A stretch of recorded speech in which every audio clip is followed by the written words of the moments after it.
quintiles some way. Let's say quintiles. And then within each, you do an analysis within each quintile. And then if they're similar enough, you might want to think about pooling them. You can also match your propensity scores, more on that in a moment, or you can weight. And whenever you want to know anything about propensity scores, it's always a good idea to look up Peter Austin and see whether he's written anything on it. And he has written something on a comparison of these four methods in terms of how well they deal with bias. And what he found, through an empirical study, was that adjusting and stratifying don't do as well as matching or weighting. So if you're dealing with a propensity score, you probably want to match or weight.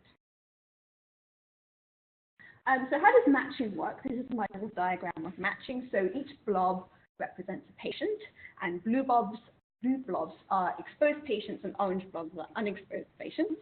And the numbers in the blobs, which I realize might be a little bit too small, those are the propensity scores. And so in this toy example, what we would do is we'd look up a patient, 0.8, see if we can find someone in the unexposed cohort with a similar propensity score. And we do this for each patient in the exposed cohort. So a couple of things to notice here. One is that there's more than one way we could match. So I've got several people with a 0.5, and I chose to match them. I chose to match this one to this one, but there's a 0.5 somewhere that I haven't used. So there's more than one way I could have done this matching process. The second thing is that this is kind of a toy example, right? So I've just worked with one decimal place. In practice, you might not find exactly the same propensity score. That's a big ask. So usually what you would do is you'd specify some kind of tolerance window. It's called a caliper, and say within plus or minus whatever, 0.1, 0.2. And you'd pick the nearest match within that. And in cases where you've got matches which are equally good, you pick one at random. The other thing you'll notice is that not everyone in the unexposed cohort got matched, which was expected given that there are more of them. But in practice, what might also happen is you are unable to find a match for someone in your exposed cohort. That just is what it is. So if you specify a very narrow caliper, you're more likely to be unable to match. And so this is in that example of the palliative care unit. This is their table. Showing what happens when they match. So these are the descriptive statistics. There's a comparison before and after matching. So before matching, we have about 4,000 people exposed and about 10 times that unexposed. And you'll see that there are some differences. So the exposed cohort tends to be younger, and they are more likely to have a cancer diagnosis. After matching, the numbers in both groups have gone down. Much more so, of course, in an unexposed group because we've matched, so they're going to be equal. But now the descriptives look similar. So the effect of matching here has been to take care of the imbalance between groups that we were seeing in age and cancer diagnosis. So that's option 2, which is probably a little bit less popular, but in my opinion, quite cool, is to weight. So the idea here would be keeping the whole sample. So in that previous example, you keep your 3,900 exposed and your 40-something thousand unexposed, and then you'd weight by the propensity score.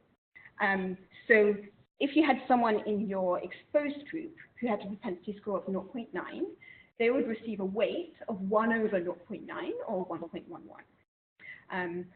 Similarly, if I had someone in my exposed group with a propensity score of 0.5, they would get a weight of 2. So the effect that has is that people who receive more unlikely treatment get more weight. In the unexposed group, you weight not by the propensity score, but 1 over 1 minus the propensity score. So it's 1 over the probability of receiving the treatment you actually received. So why would you do that? If you've ever worked with survey sampling, it's a really similar idea. So in a survey sampling, let's say you undersampled women. That means that every woman in your analysis, you will then give more weight to. And the effect that has is if you compare the descriptors of the unweighted sample to the general population, you will underrepresent women. But if you reweight, because the women got more weight, they would then, if you compare the descriptors, you will match to the general population. And you can do that with all sorts of things. So, for example, you might do it with new immigrants who tend to be underrepresented in surveys. When you see one, they have to represent not just themselves, but all the people you didn't sample, so they get more weight in the analysis. Very similar idea here. People who receive less likely treatment get more weight. And this is just a little example. Basically, they were comparing two treatments. They did a propensity score. Instead of matching, they weighted. That's all I had on propensity scores, but I'm very happy to take questions if there are any.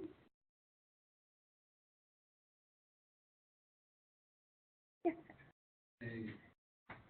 I imagine that the difference between the two methods will be more obvious in the uncertainty around the parameters. I mean, do you weigh the sample size? Like, it seems to me as if the weighting would give you more accurate simply because there is a larger sample you're using. Yeah. So when you weight the cohort, obviously when you calculate your variances, you take account that if someone's getting a weight of 2, that's still only one data point. But you're absolutely right. You use more data with the weighted analysis, so there's scope for more accuracy. It is known that when you weight, you actually, so if you had a sample of 100 people and you're going to use all 100 people, the weighted sample, generally speaking, has less power than the unweighted sample. So weighting introduces more variance as compared to doing nothing. But you're right with when you match, your sample size tanks. The penalty you pay in terms of power isn't as big as you think it would be, because usually when you match, you keep most of your exposed cohort. And I don't know if you've ever done a power calculation and you're, say, for a randomized trial, and you're comparing 1-to-1 randomization with 1-to-2 with 1-to-3, the benefits of doing, like, say, 1-to-4, so the payoff you get in terms of power tanks fairly quickly as that ratio increases. So I'm actually not sure what the literature says about the relative power of the two. I think the other issue which makes it complicated to compare is that you end up answering a different question with matching versus weighting. So when you match, because the sample size goes down so much, your population that you're answering the question in is different than if you weight. So if you weight, you're answering a question about the whole population. When you match, you're answering the question like, how effective is, say, the new treatment in a cohort of people similar to the people who received the new treatment, not all the people who didn't receive the new treatment. There might have been very legitimate reasons why they didn't receive it. Does that kind of make sense? Any other questions? Something about the issue of external validity, which still may play a role here. So after matching, you may have a matched cohort, that is still very different from the original cohort, and in fact, matching may put on variables that are correlated to response, so you may be overrepresented in the fact. Yeah. So then what if you find, and I want to just presentation, that your match sample is quite significantly different from the original heterogeneous cohort, that your target population? How do you then? Yeah, it's kind of like you've deleted some of the advantages using an observational cohort, and you've got closer to the randomized trial answer, but now you've got the wrong population. I think, in my opinion, that's one of the advantages of weighting, is that you're sticking with your original population. Yeah. So just follow that up, does that mean that this is the results are less related to the quality of the match? And most of what we do is match rather than weight. But on one recent example where we really couldn't match all that well, someone who was working with Peter suggested to go to the weighting. Yeah. And it's just because we after numerous attempts to try to match them, couldn't match all that well. Yeah. So is that essentially an advantage of weighting approach? Less additional on the quality of the match? Yeah, although I guess my one worry would be if you're having issues with matching, it could be that there's not a whole lot of overlap between the propensity scores for the two. And whatever you do statistically, you're then relying a lot on the assumption that these are somehow comparable. and there'd be that middle. Yeah, so we usually do those diagnostics in truncating where you don't have a lot of. You don't? You do. Oh, you do? Yeah, yeah. Yeah, then waiting would seem to be a good option, yeah. Okay. So that takes us to longitudinal data. So again, longitudinal data, good thing. I've put costs over life course that we probably don't really have that on any particular individual, but costs over a period of time, 2 years, 5 years, 10 years, whatever. The other nice thing about longitudinal data is that you can look at temporal association. So this is useful if treatment changes over time, or there's a policy change somewhere in the middle. And what you get to do then, if you've got individual patient data, is compare before and after within the individual. And that's really nice because that then takes care of any confounding factors which you might not have measured that stay the same within the patient. So things like family history, socioeconomic status, you can control for that. So longitudinal data is a good thing, but as you probably also know, it does come with some issues.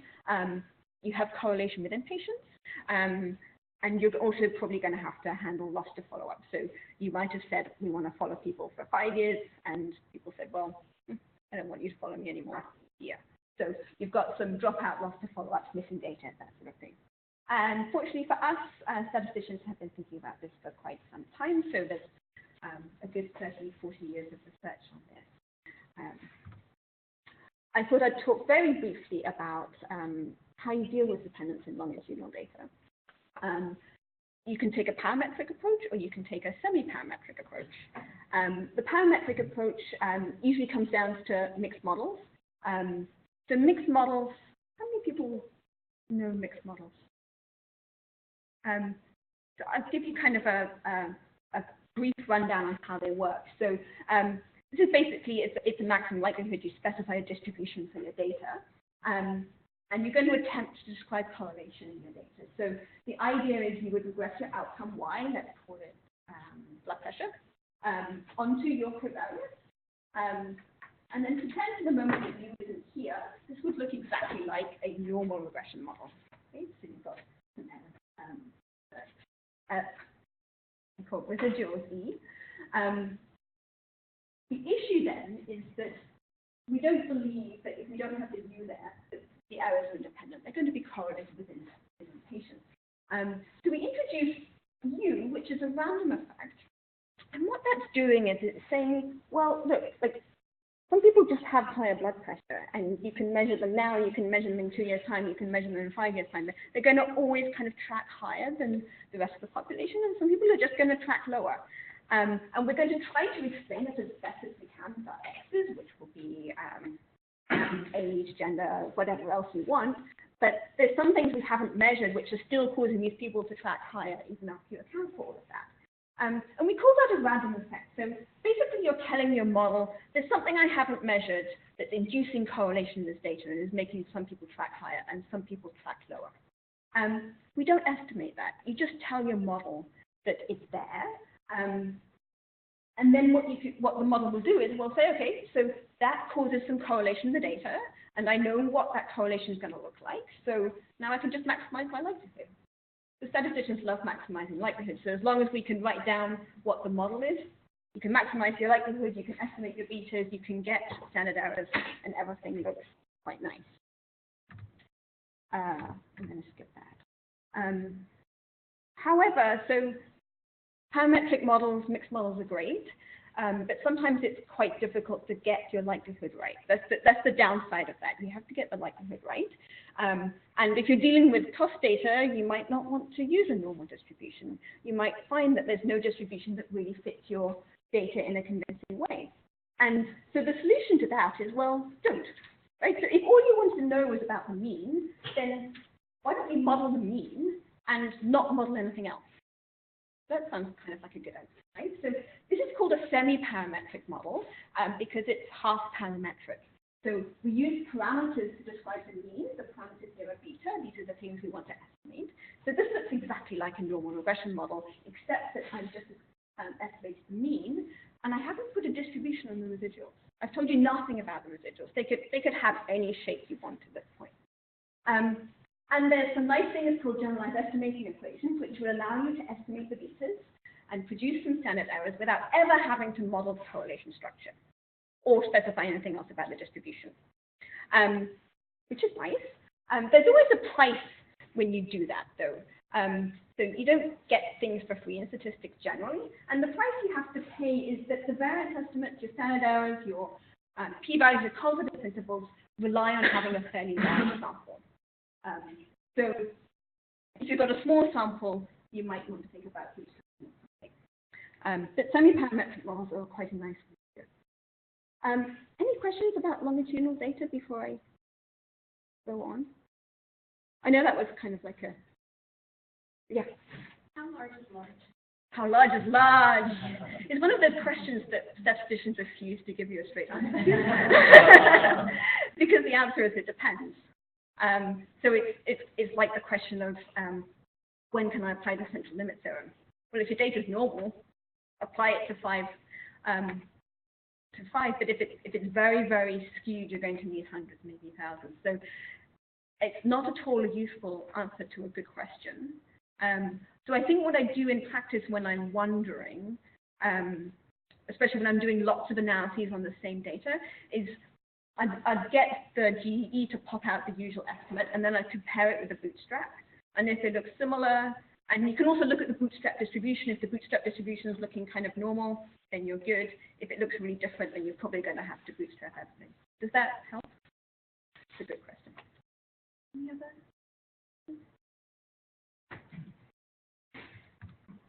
So that takes us on to cost data. But obviously, again, cost data is a good thing if you want to estimate cost. And I'm thinking specifically of the case where you have individual patient costs. And having that on the individual level allows you to take care of things like confounding. But as you probably also know, costs tend to have a skewed distribution. Even though they have a skewed distribution, you need to make inference on the mean. Depending on your population, you might have a whole bunch of people sitting on 0. You've got a long tail to your distribution, which is going to tend to mean that your means have large variances, none of which are particularly good things. But there are some solutions. So you can use semi-parametric inference accompanied with bootstrapping. Or if you feel like you can capture the distribution well, for example, with a gamma distribution, you could use parametric inference with 0 inflation. So I thought I might tell you a little bit about the bootstrap, because it's one of these terms that gets thrown around, but I found even teaching master's level statistics students that no one really explained what the bootstrap was. So here's the bootstrap. So there's actually 3 different sorts of bootstrap. There's a parametric bootstrap, and I've actually never used that in practice, so I'm not going to talk about it. There's a semi-parametric bootstrap, and this is, like, you might have used it if you ever bootstrapped residuals from a linear model. That's a semi-parametric bootstrap. And there's a non-parametric bootstrap, which is the one we all know and love, or know and don't love. You might be forgiven for thinking that if you're using a semi-parametric model, you should use a semi-parametric bootstrap. That's actually not true. The issue with the semi-parametric bootstrap is that it does make some assumptions, because it's got some parameters. And the assumption that isn't nice for cost data is it assumes promiscuousity. In other words, that your variance of your cost is unrelated to the mean, which generally speaking isn't going to be true. So usually with cost data, we use the non-parametric bootstrap. So here's why you use a non-parametric bootstrap. You've got a bunch of data. You're interested in some function of your data. Let's call it a mean. You want to know p-values, confidence intervals, all that stuff. But you can't find a good distribution for your data, and you don't want to appeal to the central limit theorem. Now, if you did know the distribution of the data, what you could do is you'd have a nice smooth, let's say it was normal, you'd have a nice smooth bell curve. You could sample from that distribution, and you could calculate, and you'd have a whole bunch of answers, and you could look at the variance, etc. We don't get to do that because we don't know what the curve is. So the solution is, instead of using the distribution function, you replace that with a histogram. So your histogram you could think of as an approximation to the distribution function. It's just a choppy one. So instead of sampling from the distribution function, we're going to sample from the histogram. That's called using the empirical distribution. And this is my attempt at a picture of how it works. And I was going through my slides this morning and realized I really should have animated it, but I didn't have time. So this is a non-animated version. So my original data is sitting here in the blue box. And for the purpose of simplicity, let's just suppose we have 5 people, 2 of whom happen to have the same cost. That's kind of irrelevant. We can calculate the mean, $1,022.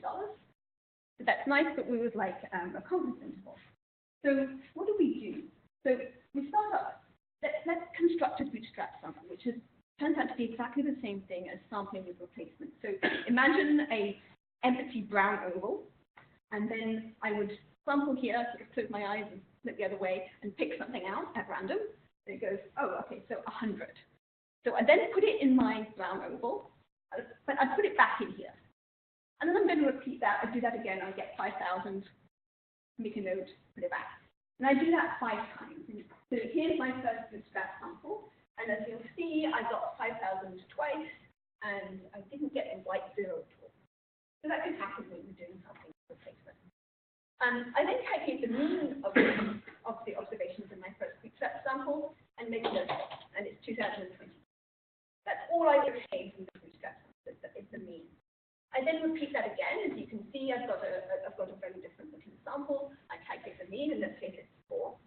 And I do that lots of times, usually a few thousand.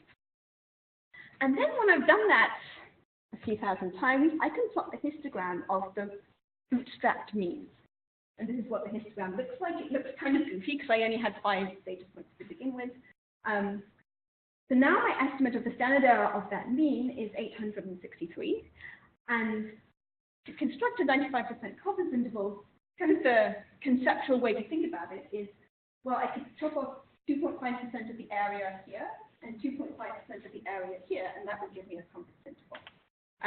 It's a little bit more complicated than that, but that's kind of the basic idea. So that's the bootstrap. Does that make sense? Kind of. Any questions? Yes, Jeff.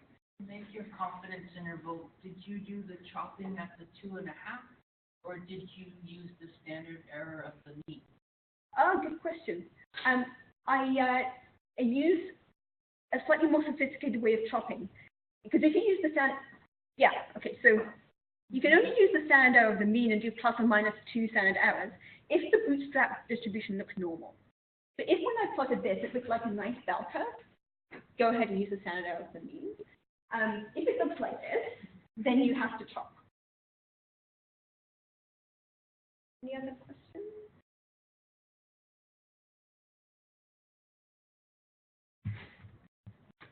So that was the 3 sorts of data we've been dealing with. So let's go to pairwise introductions. So observational data meets cost data, and let's suppose that we're matching and we're doing some semi-parametric inference. The problem we encounter then is that matching induces correlation in your data, in the sense that people within a pair are more similar than people not in the same pair. That's why we matched them at first, right? And so when you estimate variances, you need to take that into account.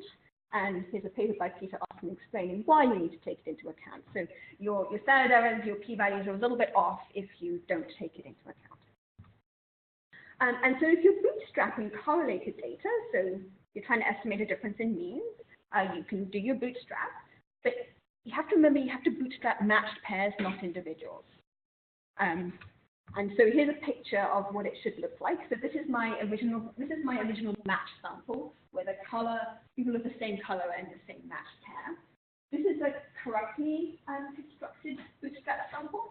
And you'll notice here that if I have a red cross, I have a red plus. So crosses here are exposed and pluses are unexposed, and they all line up nicely. This is an incorrectly sampled bootstrap sample. The reason this is wrong is that I've resampled exposed and I've resampled unexposed, but separately. And so you can see I don't have a match for this green person. So I've broken the matching, which is something you shouldn't do. But provided you respect the matching, Yes. So you say that we have a matched pair. We have a pair, but I mean, this pair is kind of being used with some uncertainty around the fact that they are becoming a pair. There is so. Great. And I remember that there was a criticism on this paper from Peter Austin on that sense that there is, first of all, there's so much uncertainty around other factors that this correction for this factor that they are there sometimes is overcorrecting because these are not truly a pair. They have Right. been a pair from the start. So sometimes it's not easy. We practically experience the difficulty correcting for this pair nature. Yeah. And the question is, I guess there is at which point this becomes a very important part in your analysis. Like, do you always have to correct for this part, this pair structure? Because sometimes it's not feasible because of computational constraints. Right. Do you have any experience? Or at least how to incorporate this uncertainty around this pairing? Yeah. So it's interesting. I read a later paper by Peter, which is now making more sense after your comment, where he was looking at a way of bootstrapping that acknowledges the uncertainty in the match. And so basically what he did was instead of bootstrapping just matched pairs, he went back to the original unmatched data and repeated the matching process when he did his bootstrap. And what was interesting there was that overestimated uncertainty. And I can't for the life of me understand why.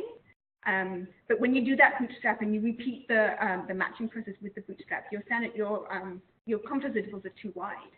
I have no idea why, and I'd love to ask him because it's. I guess he tries to take into account what I was commenting. But yeah, but it got too wide. Yeah. So I think the answer to your question is I don't know.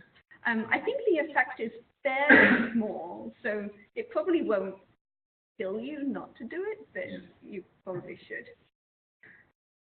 But don't quote me on that, and it is being recorded. Any other questions?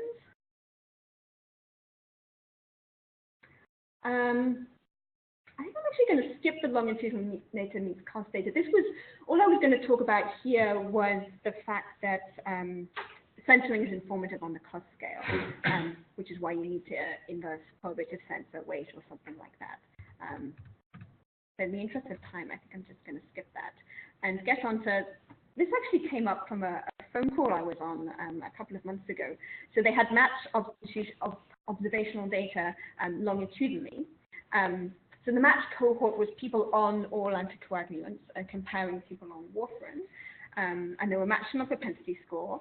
The primary hypothesis was one of non-inferiority, and the primary analysis was intention to treat, so it wasn't technically intention to treat because it's not a randomized trial, but as initially prescribed. And because it is a non-inferiority, there was a secondary analysis, which is the observation equivalent of per protocol. So whenever you have a non-inferiority hypothesis, you should usually be doing both because the ITT is not conservative with respect to that hypothesis. So the secondary analysis was as treated, and what we anticipate was going to happen was that some patients initially on warfarin would switch, and some people on the oral anticoagulants would switch. So treatment is going to change over time. The primary analysis was a Cox proportional hazards, accounting for the matching. The secondary analysis was something called a marginal structural model. And this is a way of getting causal inference when your treatment is time dependent. So you can think of it as a longitudinal version of weighting by propensity scores. In fact, it's exactly a longitudinal version of weighting by propensity scores. I'm on the call and we're talking about this, and all that's really going through my head is, this just does not feel right. There's something about this, but I couldn't articulate it, so I was really unhelpful on this particular call. I went away and thought about it, and this was my issue with it. Marginal structural model is weighting by the inverse of the probability of treatment. You can't ignore the matching in the analysis. Members of the same pair are going to have different weights. It's kind of awkward. Data may be balanced before weighting. It's not necessarily going to be balanced after. None of this is wrong. It's just clunky and awkward. Yeah, I keep saying awkward. It was just really awkward. So what I actually recommended they do is well, why don't you just wait instead of matching, and then all your analysis is going to weight by the propensity score. And in the longitudinal case, you're going to weight by this sort of time-varying propensity score. And it just feels a lot cleaner as an analysis. That was all I had to say on the pairwise introductions. Are there any questions about that last example?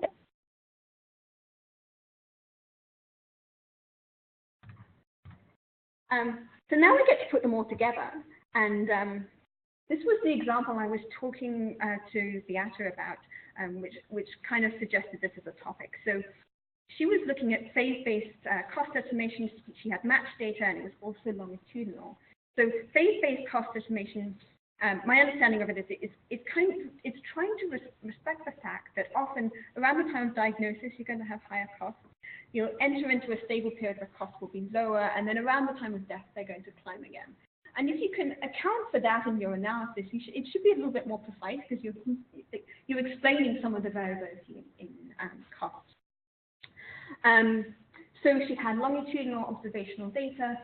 What was interesting about this is that patients could contribute to more than one phase. So some would contribute to one phase, some would contribute to two, some to all three. And patients were matched within phases. So this was the really interesting piece. So you might have patients 1 and 2 matched in phase 1, but in phase 2, patient 1 was matched to patient 5. And the target of inference was the difference in total mean cost between treatment and control.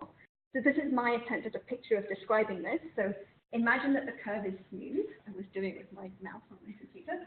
And each bar represents a patient. The stripy bars are the exposed patients, and the solid bars are the unexposed. And where they fall represents which time periods they're contributing to. So the green one is contributing, the green stripy one is contributing to all three. The red stripy one just is at the diagnosis of the stable period. And so then you would then match this, and the colors here in the unexposed group, in the solid group, are representing who's been matched to who. So, for example, this purple one has been matched to this one for the stable and peri-death phase, and to the top one for the diagnosis phase. So I'm thinking about this, and well, yeah, you'd get your estimates of mean cost. I'm thinking, how on earth would you estimate the variance? And I started feeling a bit like this, like one of those cartoon characters who's been running along and suddenly realized that they're in midair and promptly fall off the cliff. So why is this difficult? Well, you've got two sources of correlation at this point. You've got within patient correlation, and you've got matching. And there's several sorts of matching happening. So if you're able to model it parametrically, I think it would be fairly straightforward. You could use random effects. You'd have a random effect for subject and a random effect for pair, acknowledging that your pairs would be different. So these would be crossed random effects. So you could do that if you could model parametrically, but it's often I'm less unconvinced about the distributions I select with cost data. So you could think, well, I want to be semi-parametric about this. And then you're going to have to bootstrap. And this would be really difficult, because you've got to respect these two sorts of correlations. So you've got to sample whole patients, but you've also got to sample whole pairs. And so this is my picture of attempting, like, this is actually the same picture as you had before, but say you did a bootstrap sample and you sampled this purple exposed patient. You then have to sample everyone with whom they were paired. So you would have to sample this one and the top one. You sample this one, they get matched with the green stripy bar. So you've got to match sample the green stripy bar. And you sample the purple, so you've got to sample the red at the top, so you've got to sample this person.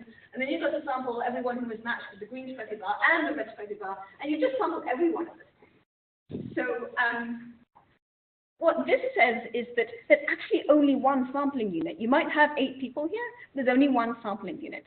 Obviously, if you have a bigger data set, it's still imaginable you would be able to bootstrap, but I think you would run into difficulties fairly quickly. 2 possible solutions. One is to do what I was describing to Petrus's question, is that instead of just sticking with your matched data when you bootstrap, you go back to the original cohort and you repeat the matching process, because I'm a little bit better able to imagine that you would get some variation when you did that. The big disadvantage of that is it's hugely time consuming, especially if you've got a ginormous cohort. I mean, the other thing is we know we're then going to overestimate variances because Peter's simulation work showed that it did. The second question is, do you really have to match? I wonder whether if you kind of chop down your code a little bit to get your weights to look the same, and then you inverse propensity score weighted, that might be a little bit more successful. And then you could still bootstrap to get your variances, but you wouldn't be constrained by having to bootstrap matched pairs. So summary. So handling longitudinal data is difficult. It's fun. There's a health warning to that. It's only fun if you have time to play around. So if it's due next month, it really isn't fun. Some of the tools you have along the way: propensity scores, bootstrapping, semi-parametric models. The challenges, I've just put a couple here, but when you match, you have correlation. Bootstrapping has to respect your correlation. Any questions?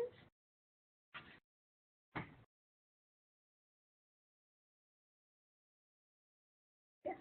How receptive were they to your idea of waiting on the phone call? They were quite, well, so it didn't happen on the phone call, it happened like a week later when my brain, the PI was quite receptive, yeah. Did you have to describe that by not matching and instead by waiting, there might be differences in terms of what the PI could conclude, or is that a need to know kind of? Oh, that's a good question. I don't think we got there in terms of the subtleties around the question, and that was one of the things that she was quite keen on, was getting observational data to mimic randomized trials. And obviously, the matching is very attractive for that because it looks so much like a randomized trial. So she was using that, but didn't seem to be too upset about it. I think there was also a suggestion that we were going to try it both ways. It's kind of like kill the statistician. I wasn't doing the analysis, so that's why I was happy with that suggestion, and kind of see whether it made a big difference. But I think this was quite a methodologically receptive group. Yeah, so not too much pushback yet. We haven't tried doing it yet. I think that's when you get the pushback. So we've done the stage-based testing a few times, and one of we ran into a couple of issues, and I just would hear your thoughts on them. One is, so typically there's 3. We've used up to 5 different phases, but the usual thing is 3 specific phases. The question is when to match, and should you, if you're going to match, I mean, so should you match at the beginning of each phase? So if you show that very nice U-shaped kind of function so should you match right at the beginning? Should you match when they go into the next phase? Should you match at the end? And there's arguments sort of either way. I mean, obviously, the further out you go from, you're thinking in terms of a randomized trial as a comparative example, the further you go out, the less similar the groups are going to be. And that's, some of that is due to randomness, and I guess that's bad. But some of that is due possibly to your intervention, and you don't necessarily want to match that way. Right. So do you have any, or I don't know if you've faced this in the past, like how often you should you match the onset of every phase, or the problems? In your particular example, does everyone start at the same point? For most of these costing studies, they do. So, for example, they're quite often in cancer, and the index date of cancer diagnosis. Yeah. So almost everybody has some observation time after that. So almost everyone has some data in phase 1 and phase 2, but not everyone will die. Right. So not everyone will have data for the final. Yeah. So part of what's going through my mind is that sometimes, are you recomputing the propensity score for the separate phases? That's your question? Well, that's the question. Yeah. Should you, or should you just kind of stick with your original pairs, or how often should you do that? Yeah. And this kind of relates a little bit to Wendy, something you said around treatment possibly being related to the things you're matching on, which is obviously a big no-no. And so, yeah, recomputing the propensity score is potentially a big issue if you match. It's not an issue if you wait. But it's typically not for treatment. It's typically to estimate the attributable cost of a particular disease. So if you're trying to, say what's the cost of cancer, for example, if your comparators are patients with yeah. So then, you're not really, there isn't really a treatment effect. There's kind of a disease effect. Yeah. So my gut would say you're better off not rematching. But again, it's kind of like me on the phone call. That's just what my gut's saying, and I can't tell you right now why. But I think it's related not to overcorrect. I think for the very first thing that we did like that was our intuition too. As far as I can tell, there isn't any literature. Yeah. And then the reviewers came back and said, you really should be matching at the onset of every phase. So the other issue I have with the phase-based cost estimation is that, like, especially in kind of the pre-death ones, that's statistically just not a valid phase because you don't observe death on everyone, and so you're kind of you enter the phase. We call it like not being predictable. So you only know that someone's entered the phase because you observe them die. It's probably unrelated to your question, but no, it's a different question, but it's a really important question because it's counterfactual. If someone doesn't have cancer, they're all going to die. They're just going to die at a different time. Right.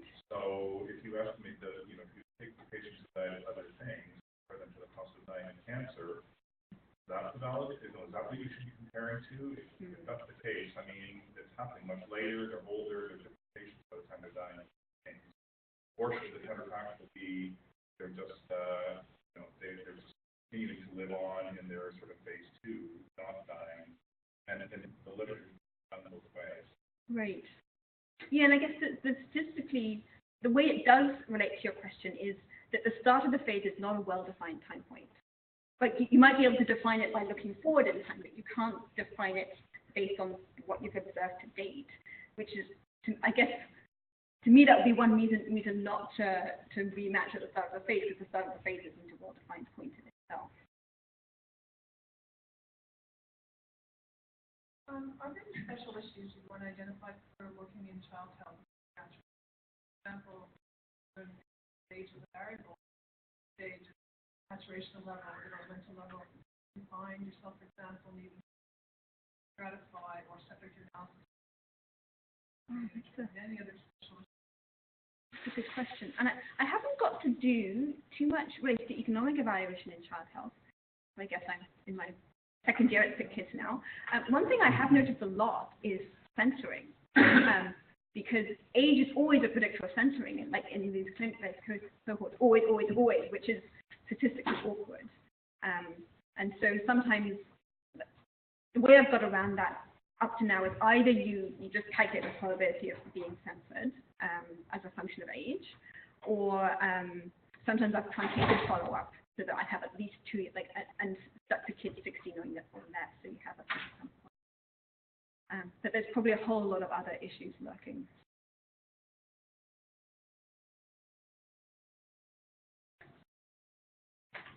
So if there's no more questions, I hope you will join me in thanking Eleanor for a very I'm sure she'll be happy to stick around and chat with her if you have further questions. Yeah. Okay, so thank you.